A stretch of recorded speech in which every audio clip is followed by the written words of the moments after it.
That's a really big one right there. So you actually, I told the Keystone guys, in 20 minutes we fixed out the fake middleware.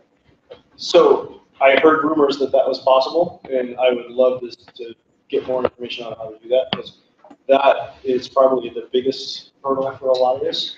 The next step also is figuring out, you know, I use some other companies' SDSs as examples of things to talk about and stuff like that, mostly because I'm trying to get a better idea of what kind of things we might be missing that we should be offering people. I'd like to architect things in such a way that you could almost basically flip a bit to say, expose these external things, or no, I'm using it in OpenStack, so don't. Something like that. So one of the things a lot of commercial SDSs do is unified object and block, which is seen as a nice to have. Yeah. So I personally am not a fan of the unified stuff. I think folks like Ceph and some other companies do a great job of it, in Cluster, for example. And I don't necessarily want to try and emulate or reproduce what they're doing, because it will, I don't, in my opinion, will never do as good of a job as they're already doing. So, but I'm definitely, that's not to say I wouldn't recommend it or wouldn't do it or anything. I just, it's not my, that's not what this topic is necessarily about. Well, I mean, one of the things that I'd like to use this for is putting Swift on Cinder and bare metal nodes. So the entire storage pool is managed, how much storage have I got is managed by Cinder. That's interesting, yeah. That's one of the things we get is, I've got to scale my object different to my block. I've got no single unified view of how much storage I've got. And when I have more disks, more storage nodes, which system do I put on? Interesting. The only thing that's, that's interesting. The only thing I wonder about that sometimes that gets kind of interesting, especially when you talk about object, is usually you're talking pretty massive scale as opposed to what you're doing with the block. But yeah, it's definitely an interesting idea. And honestly, so the first step is you make a standalone service that runs and can be consumed in different ways. And I think there's all kinds of interesting cases that may or may not come up. Now, our VMware customer is pretty look at POC, but our VMware customer is one online extend. And we bitterly that we can't do online extend. Well, that was a choice that we can definitely revisit. I'd be really happy to revisit that. I think we need to have the API to Nova and start working for it. Without the API to Nova, we can never do it. So there's no harm in starting. Right. So maybe a year from now we can have something. Using Nova first or Cinder first? It's already happened. There's changes in birthday status. So the changes for Cinder are pretty much in place. Right now, there's just a silly status check. It's a one-line change. The trick is currently, right now, what you have to do to actually affect it on the other side is detach and reattach. So update the So John, is your impression that we're close to where you want to get to and a few tweaks will be there, or is it a long journey? I think there's a short term and there's a long term. I think short term to get something that we can just run and kind of see and start consuming. I think we're actually pretty close. The Keystone piece was the next thing on my list. The first one was the attach detach. Ivan and some other folks have been working on some stuff that I think is going to help that and get us at least partway there. And then the next thing would be the auth. And then after that, I'm working on some things with deployment models. One of the things to point out, one of the things that kind of spurred this again, that made me start thinking about it again, was starting to try and do the functional testing inside of the Cinder tree, right? Because what I'm going to want to do is just spin up a Cinder service by itself and test the crap out of it, right? But we should do that for other reasons too. Yeah. Absolutely. There's a ton of reasons to do that, right? That's kind of a separate topic, but that's kind of what brought me back around the circle to this. Because initially, when when we started Cinder, the idea was it was going to be similar to Swift. We're going to try and follow that model. And that kind of fell by the wayside. It didn't really matter. But then when I started doing the functional stuff again, I started thinking about it. And we've got customers that are asking, hey, why can't I just use? Yeah. Why are we investing? Why are all of these companies, all of us in this room, investing in Copperhead, Cinder, CloudStack, VMware, all these different things? Why don't we just do it once and just let everybody consume? So which I think is fantastic. We've got people interested in writing a VMware plugin to talk to Cinder API. Yeah. So you get all the VMware GUI and it just talks environment things. Yeah. VMware has the APIs for it. So. Well, yeah, they do, but their APIs are a little more difficult to work with. But where it gets interesting is where you start talking about vPols and stuff like that. That's, to me, that's a long ways down the road. But I think there's some interesting opportunities that we should consider. What about the complaint that Cinder doesn't offer enough? Yeah, so that's one that's really interesting to me.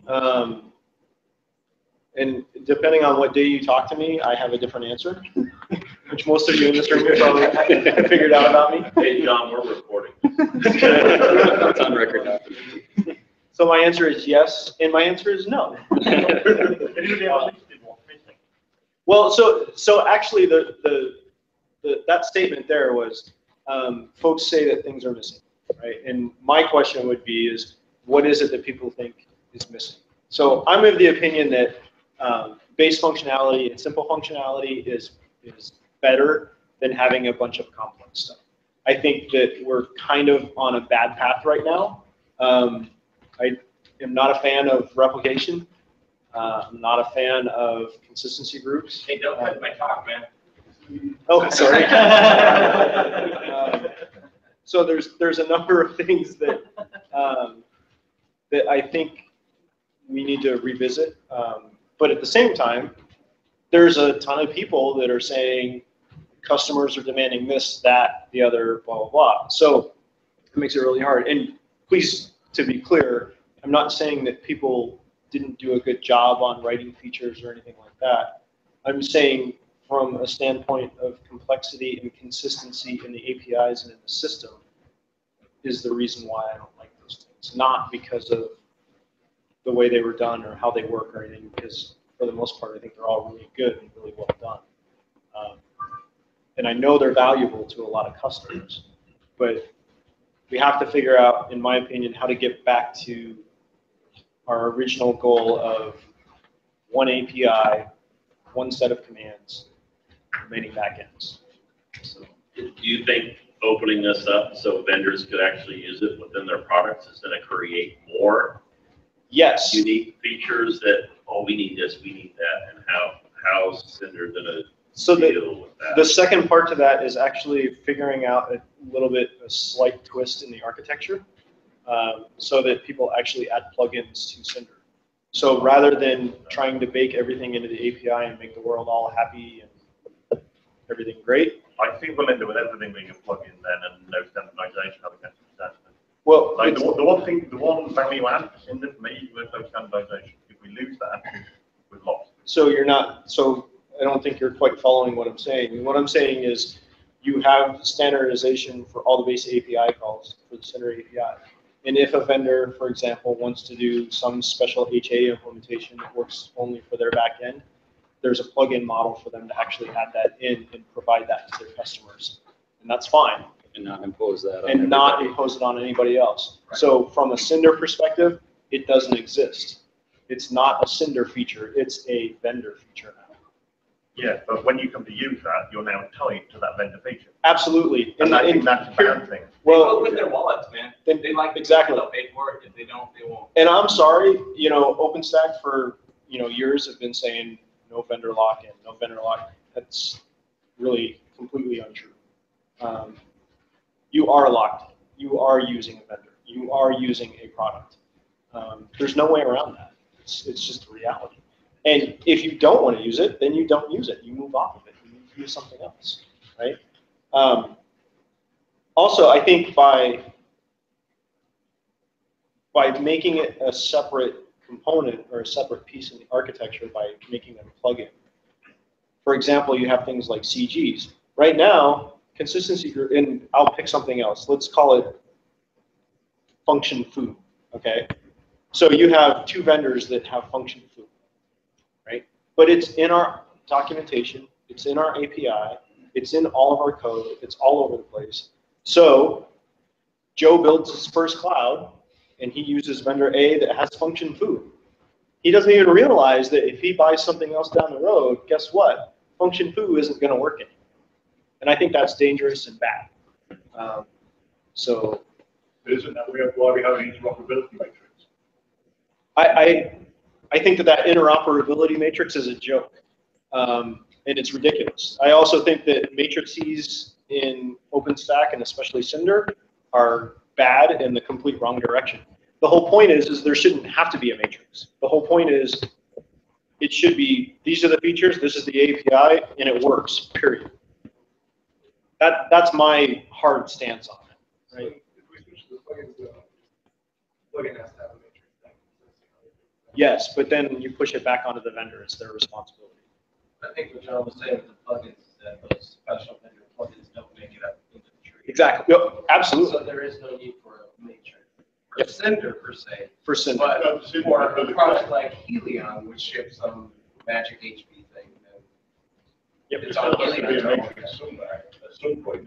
There has to be a matrix somewhere at some point. Right. From a user's perspective, they need to know which vendor has which feature. It's- So that has to be somewhere in the And I think that's central what John is disagreeing with. But for Cinder per se, is that. For Cinder, it's not my responsibility. No, but your cloud, right? Yeah. My cloud supports this vendor extension, period. I That's mean, not Cinder's job. Which is, but it's not So- Cinder's problem at all. Absolutely. So my point is OpenStack and Cinder is no longer a marketing platform for vendors, I don't right? disagree So with it's up to that. the vendor to do their own marketing, their own documentation, their own feature development. But what you've got to remember is that a lot of customers, a lot of the people out there utilizing OpenStack have done it. You said that there's a vendor lock-in because they buy vendor A. Okay, but a lot of the really large organizations buy vendor A, vendor B, and vendor C, and they have multi-vendor strategies. And they need to make sure that, so that's what the interoperability matrix is necessarily about, not necessarily the core API stuff that's in there. So let me ask, which matrix are you referring to? Are you talking about the Morantis versus Red Hat versus CentOS versus Ubuntu matrix? Like the DevCore stuff, or what are you talking about? So I'm talking about what we've got in the documentation On the Cinder on wiki? the Cinder wiki. Yeah, I think that's the most ridiculous thing in the world. It's a bit of a joke. Yeah, and it's not the best thing in the world, but customers actually know it exists, and they go and look at it, and they know that if they want this feature, then they say, I have to have this feature for my production environment. Which vendors can I buy a third-party backend for that will work with that feature? So hang on, but the reason why that's wiki exists is because we have drivers that don't support all. Exactly. And that's what we're arguing that we shouldn't. I agree with you, but let's step back and think about the customer. Who is the customer though? Is this the customer, the operator that is actually buying the vendor device? Or is this the customer, the person that's creating a VM on my cloud? Which one is the customer? I think it's the operator. Because the operator already has to know this stuff. Yeah, I mean, that's their job. That's been my argument. They're selling the thing, right? They have to know what they're selling. They have to know what they're gonna build. We're just saying Cinder needs to get out of the business of knowing what vendor extensions mean the operator is installed. Because that's not, Cinder shouldn't have to care about that stuff. So that does make Cinder better off, maybe. Does it actually make anyone else better off? It Vendors, because they can implement stuff that they want. And me, if I want that thing, I can buy that from that vendor. So there's There's a higher abstract than the operator. That's the definition of the operator. so to be fair, there's two sides to it. And Eric, I think that on one hand, it puts more burden and more difficulty on an operator or a deployer. But on the other hand, it may make it easier. It depends. It depends on the model. And when you're talking about enterprise versus large-scale public folks and things like that, that's where a lot of the differences come in. I think that, honestly, I think what we have now is difficult. Because what happens is, yes, we have that matrix. That matrix is almost never up to date and never correct. And the only thing worse than not enough information is wrong information, in my opinion, right? But the main thing is I'm more concerned about going back to consistency in what we do and what we actually support, things like that. So that's. But if you push all of those out to them, it's like we kind of say we don't care about enterprise customers. Yeah. How do you make sure that it's consistent? I mean, Yeah. So we could talk earlier this week saying OpenStack is no longer about massively horizontal scalable clouds. Nobody's actually doing that for OpenStack anymore. correct, and that's our fault. Those are the mistakes that we as a community and developers that we've made because we have let our company influences and things like that encroach on what we used to use, what we used to hold as our ideals and our principles. So, and you, I mean, remember 3 years ago, Duncan's favorite line always when people would say something, it's the cloud, get over it, it's a new world. We don't say that anymore. Now we say, oh yeah, well, we'll see if we can make it work, right? I said that battle's been long. Maybe so. So I think trying to say that's what we are now. I think the danger, if you say that battle has been lost, here's the danger. If you continue to try and be a VMware, we will never be a VMware replacement. It's not going to happen. So what's going to happen is we'll continue to go down this path and find more and more things that we try and do that they do that we won't do as well. And we'll try and do that. And what happens is we end up being an inferior product that sits somewhere in the middle with nothing that we're actually really good at. And what I'm saying is I think we need to focus on what our core is and what we can be good at and be the best at that we can be. So what are we good at? So we're good at being, well, we're good. We used to be really good at our abstraction, which I think is evident by the fact that, 70 plus drivers, supported and working to an extent. But a lot of our abstractions break down when you take node out picture. This is what we found looking at this as a standalone solution because the connectors we pass out aren't IP terminators for a lot of our drivers. There's file system stuff, there's RBT stuff, So that's a whole nother, so if you want to start, so that actually goes back to exactly kind of my point, right? Well, I mean, as long as you work with Nova, that's fine because Nova can consume all those things. Right. But as soon as you want to be an SDS, you start needing to look at gateway things. Well, so if you want to, so we're kind of going all over the map, but if you want to go back and talk about that, so initially, when NFS was first introduced, and Ben will attest to this, I was like, I think this is a horrible idea, I don't think we should do it, blah, blah, blah, right? Now, the reality is it's very useful and it's very popular and it's worked out really well. I think what you can do to change that is actually make the NFS a separate service inside of Cinder. So instead of, for example, having iSCSI, NFS, and Fiber Channel, and RBD, and all these different things globbed in and abstracting the transport layer, you don't do that. You actually go ahead and say, this is the transport layer. This is what you have. To the tenant. Not to the tenant. Well, it depends, Duncan, because if you're talking about the tenant and you're talking about using this as an external service, then yes, because the tenant is the consumer and needs that information, right? But what we've done about losing what we give to OpenStack, which is give me a volume attached to my VM, which is our current thing we do very well. I'm sorry, you're kind of going in circles on this. I don't really understand what you're. So you're saying if we try to make it more there's a direct competition between being a good, simple OpenStack volume service that doesn't expose any of this crap and intentionally hides it, which is what we've been so far, and going with this SDS world where they do need more information. I think there's a direct pressure between those two. I don't think so. I don't think there's a contradiction at all.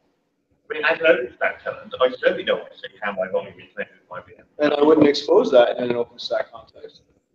That's a completely different context. Yes. So I'm wondering how you merge those two contexts. So you don't merge them. The changes for that are in the architecture internally, right? And one of the things that we started to work on this and change it was by doing the inheritance model for the actual connector, right? Because then the connectors are actually a completely separate object in a separate architecture. But we don't as an SDS consumer, not openstack consumer, but SDS consumer. Okay, so you just keep jumping back and forth. There's two models. I know, they're but not compatible, I don't think. no, and they don't have to be. So you're missing the whole point. They don't have to be compatible, and you don't want to make them compatible, right? So you're not blending the two together. You're using one or the other. And depending on which one you're using is the one that the semantics that you use. I don't understand. But you're ending up with a different API then. So no, you're not ending up with it. I'm an SDS user who wants to create a volume. And I have to care how that volume is presented. So I need a different API. I'm going to specify different information to Cinder to the normal API. You don't have to specify anything different on the create. Then how do I know what presentation this volume is going to have? You specify a different semantic on the attach. That's it. Or on a get. Well, the attach is too late because if I can only call voice USD, there's no point in you creating the volume or set. That's what I mean. So okay, so. So a lot of the abstraction advantage goes away because you need to know that the thing you're attaching it to can consume what you're attaching. It works today. Only if you're isolated. No, it works in an OpenStack context. Yeah, it works the same way. Because nobody can consume lots of different things in front. And so can a consumer. I don't understand. So look, and here's the other thing. So, I mean, you're going down the old argument of, oh, I have 100 different backends with 100 different topologies, and it could be any one, right? Well, no, normally two backends, but like Ceph and something else is becoming quite a common solution. Lots and lots of people are deploying. Absolutely, Ceph, yeah. But if you're using this as an SDS, Ceph can't present outputs at the moment. So anything that consumes output, you need to make sure that volume doesn't get connected to Ceph. I don't understand your point because so what? That does seem like a problem, but it doesn't seem like it's an architectural problem. Yeah. What that means is me, the person who's asking for volume, has to know something about my network, but it's my SDS, so I already know something about my backend. If you're doing an SDS and you're not doing an OpenStack environment, then yeah, you have to provide that information. Who cares? Because how do you provide that information is my question. You bought it. Create time. You know what it is. You bought it. You know what it is. It's yours. This isn't. Set up a volume type. Cloud, right? What do you mean? Just like we do today. You set up a volume type. Okay. It's not hard. We have all the mechanisms to do this. We do it already. That's my point. Yeah, volume type can do it. Sorry, yeah, that's right. That's why I'm sorry. That's why I was like, I don't understand why this is so hard. But you can't hardly just type on the volume type. One thing that we don't do right now, though, is give Cinder an indication of what are the transports that are available to attach on a few platforms. We just assume it'll work when we try it, and it doesn't fail. Right? Because right now, when we collect the initiator information, we just kind of say, here's what we found. But it would be nice to say, here's the transports that are available that platform. So I think, so there's definitely extra information that we don't deal with today that would be needed, without a doubt. I mean, that's the whole point. Otherwise, it would just already be done, and we wouldn't have this discussion. My point was, is figuring out, is that a direction that anybody else, other than me, is even interested in going? Can I ask another double-edged question? Yeah. So for one thing, the idea of being able to stand up Cinder and run tests against it sounds absolutely amazing, like straight up, right? Right. The question is, in what environment does someone actually want to use Cinder outside of OpenStack? What does that environment look like? Why aren't they just using the backend directly? So there's actually a number of places, particularly when these new technologies come out, right? Some of the stuff that's going on in Mesosphere, some stuff in Kubernetes, Docker, that world.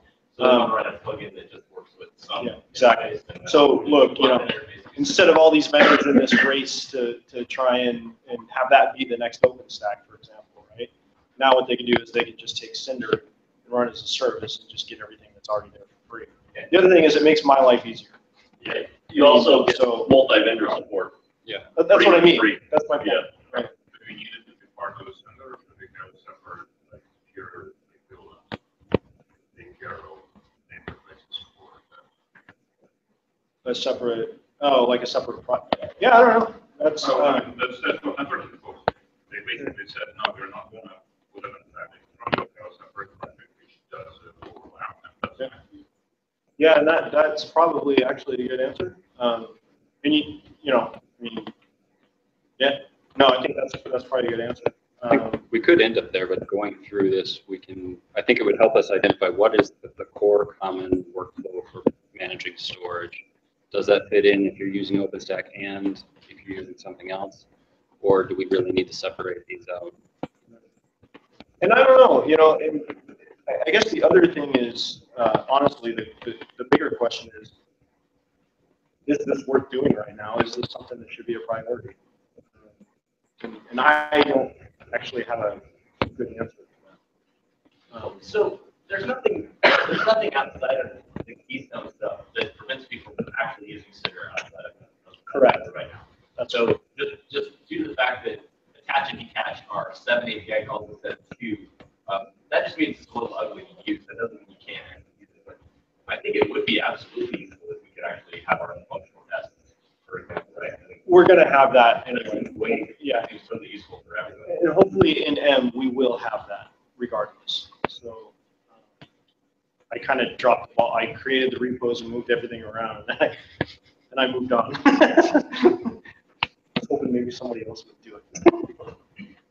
Santa Claus did not. So you know, one of the things I look at is you look at there's a number of software-defined storage projects that are ramping up out there,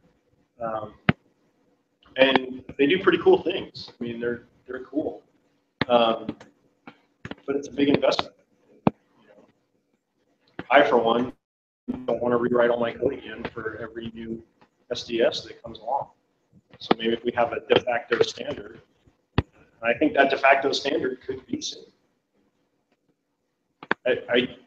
I'm not sitting up here saying that it would be easy and that there aren't, you know, pitfalls and challenges and stuff. But I think it might be worth us considering and looking at as a team. Do you view that personality switch as like a cloud change, or is it a separate distribution? You know, so I had thought of it as a config type thing, but you know, as was mentioned about Neutron, has some things to make this a separate component that is isolated and lives outside to enable it. I actually think that's a better idea. And the thing that's cool about that is you can promote things or you know, whatever. I don't know how it goes.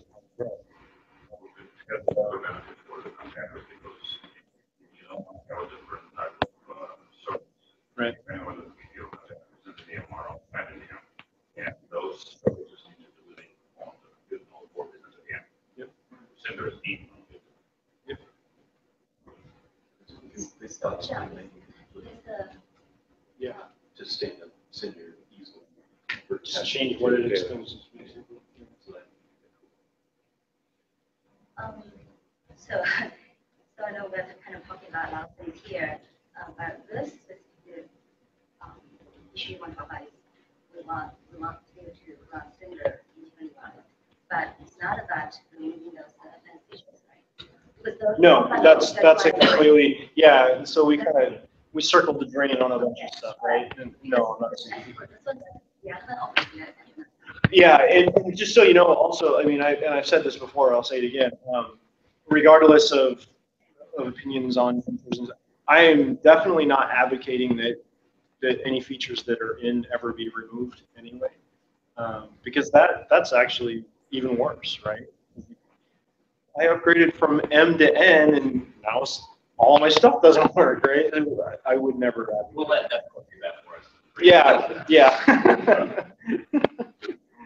So. Well, back to the question of whether we should do this or not, I think just my 2 cents, my perspective is we have a lot we're doing already.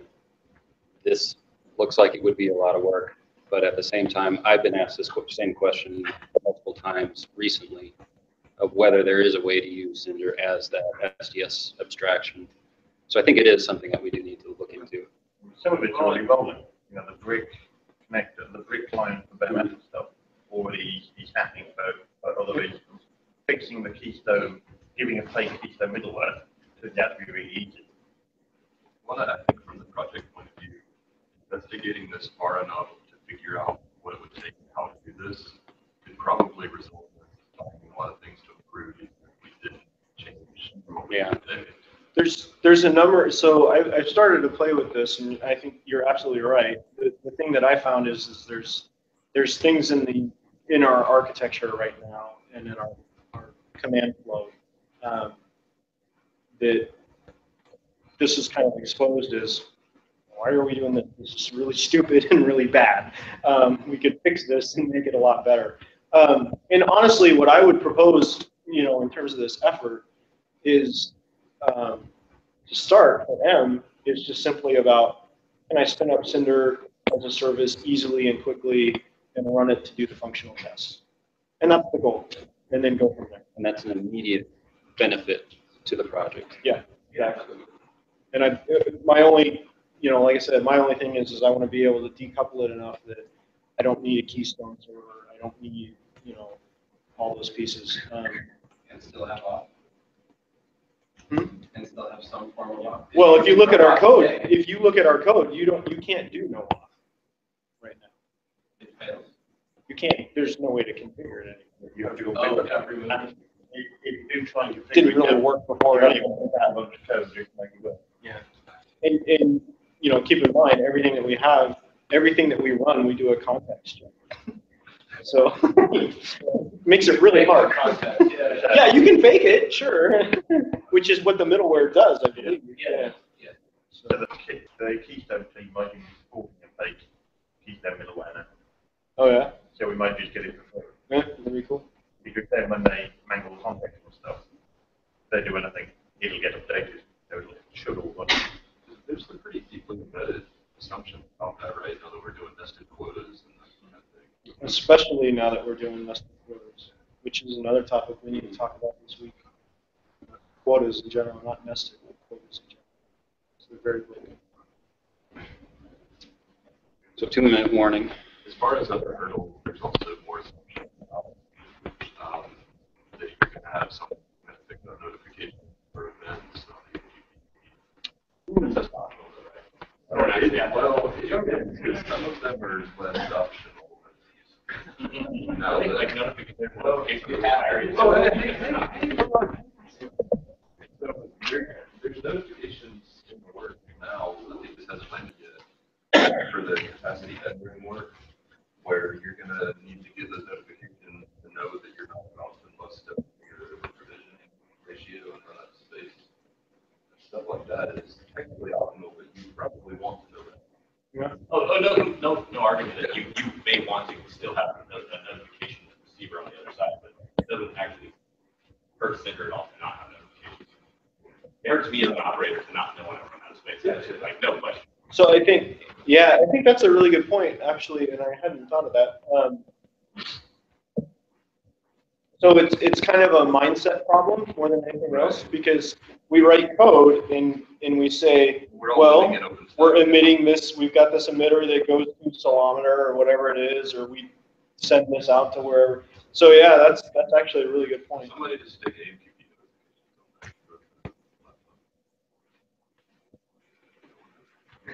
I think so.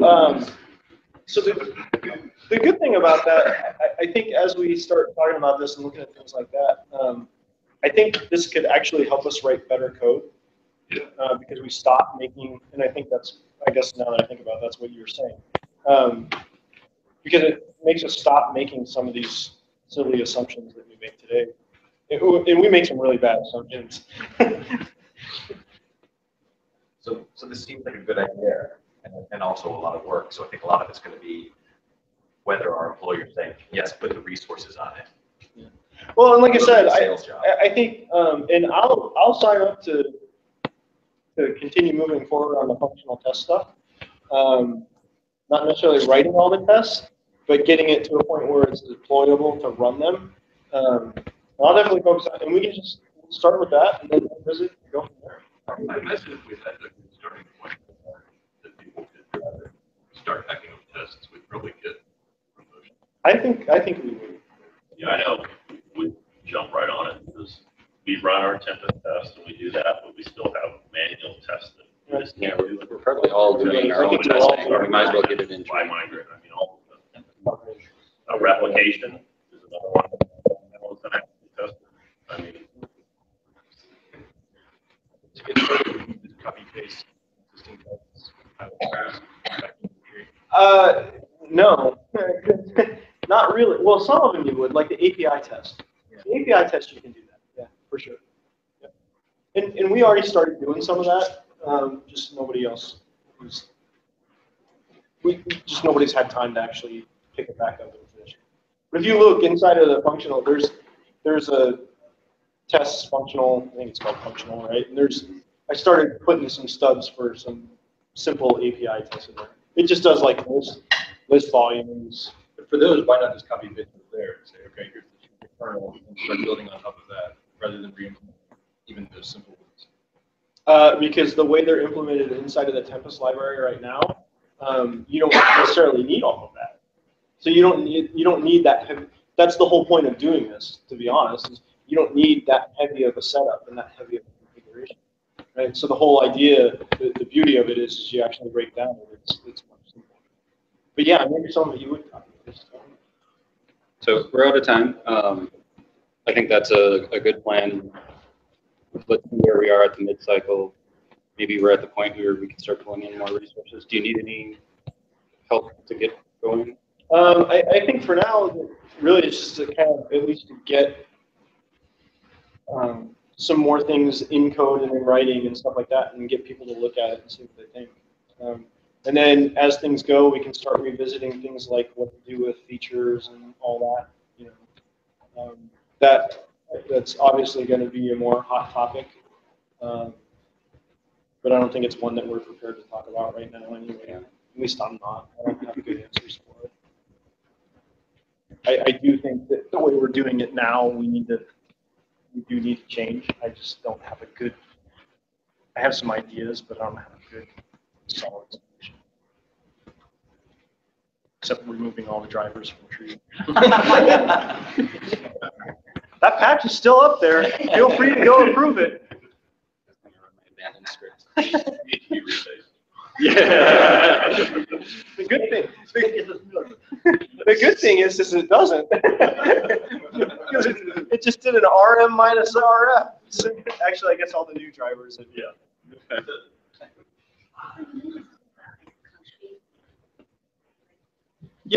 Yeah, a contrib directory.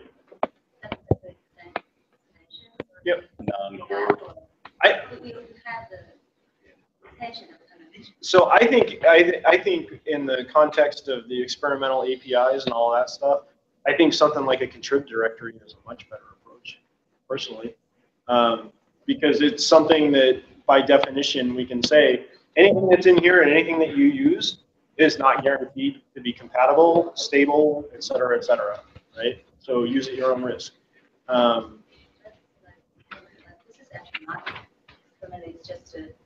Or if it's a vendor specific. Yep. Yeah, exactly. The only thing that I'm trying to figure out is, we don't want to do things like have, here's EMC's replication, here's SolidFire's replication, here's Pure's, here's right. We don't want to do that. We have to figure out some way to still tie them together and have something that's common that people are going to use and share that code. And that's the part that I haven't quite figured out how I can do yet. So scares me. Yeah, and I do have. I've played around with things like having a contrib directory and a plugin model where things just get sucked in and plugged into. The problem is I haven't figured out a good way to actually keep that consistency. One thing that I am playing with that I think is actually interesting and has some promise is to actually make interfaces inside of that contrib directory. So nothing can go in from the vendor side unless they do the whole thing on their own outside.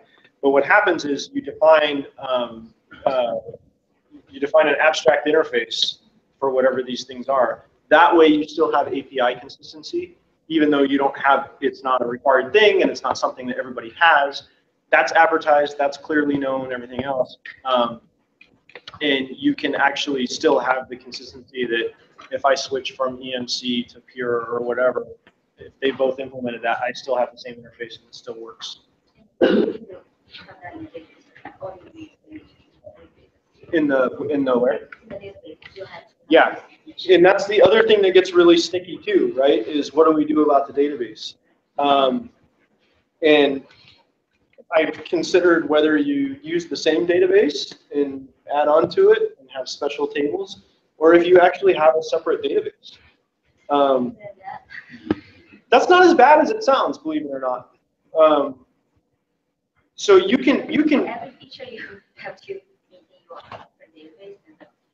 No, not a different database for every feature. You have actually a Cinder contrib database that has references into the Cinder database. But then you lose all your database-driven stuff, and you can't. What database-driven consistency stuff? Huh? Sessions. No. You can't do a session between two databases. No, yes, that's true. Yeah. So, and I don't know. Like I said, it may not be the answer. I just different ideas. The database thing is a challenge, and I don't know how to fix that because unless you say, hey, if it's in contrib, it gets a life in the main database as well, even if we're never using it, it's still there, and that might be okay, and that might be the only way to do it. I would like to figure out if there's a way to have a separate database and make that work, but it's definitely not. 4 minutes until